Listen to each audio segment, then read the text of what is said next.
Peter Gallagher, professionally known as Peter Gallagher, was born on 15th of August in 1955.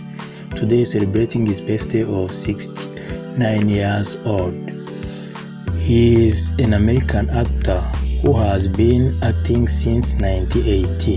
He has played roles in numerous Hollywood films. He is best known for starring as Sandy Cohen in the television drama series The OC from 2003 to 2007.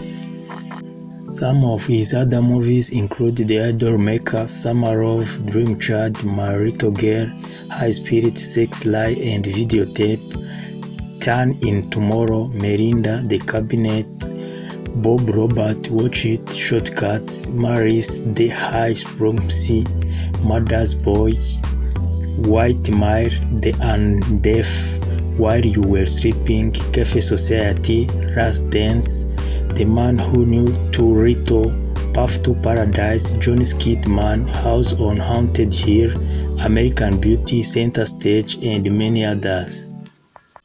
His recent movie is Hello, My Name is Doris, released in 2015, Little Right Before Aaron, released in 2017, Submission, released in 2017, About Mom Christmas, released in 2017, After, released in 2019, Palm Spring, released in 2020, and Human, released in 2024.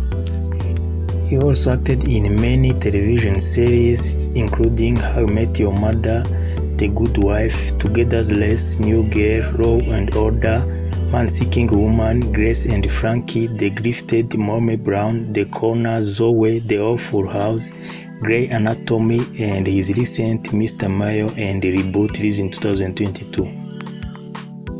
Wishing happy birthday to Peter Gallagher. Thank you for your time. Thank you for watching. Don't forget to like and subscribe. Thank you. Have a nice day. If you have any suggestion, write into the comment. Thank you. Uyu munsi tariki ya 19 z'ukwa munani mu 1955 nibwo Peter Gallagher yavutse. Akaba azwi cyane nka Peter Gallagher. Uyu munsi akaba agize isabukuru y'imyaka 69. Akaba yaratangiye gukina mu filime kuva mu mwaka wa 1980. Yamenyekanye cyane mu mafilime nka The OC, Showtime, Mr. Deeds, Covert Affairs, Broadway Rivals, American Beauty, Other Voices, Perfume, Protection, Mr. Deed, The Adventure of Tom and Thumb and Tambourine, How to Deal, Center Stage n'izindi nyinshi cyane. Na mu mafilime y'uruhererekane ayo yakinnye azwi cyane ni nka The Awful House, Grey Anatomy yahereye muri 2021 kugeza iki gihe, Mr. Mayo and Reboot byose zasohotse muri 2022. Wakoze kubana nanjye, nibagiwe kandi like na subscribe. Wakoze, ugira ibihe byiza. Tekerezo cyangwa inyunganizi kwandika muri comment.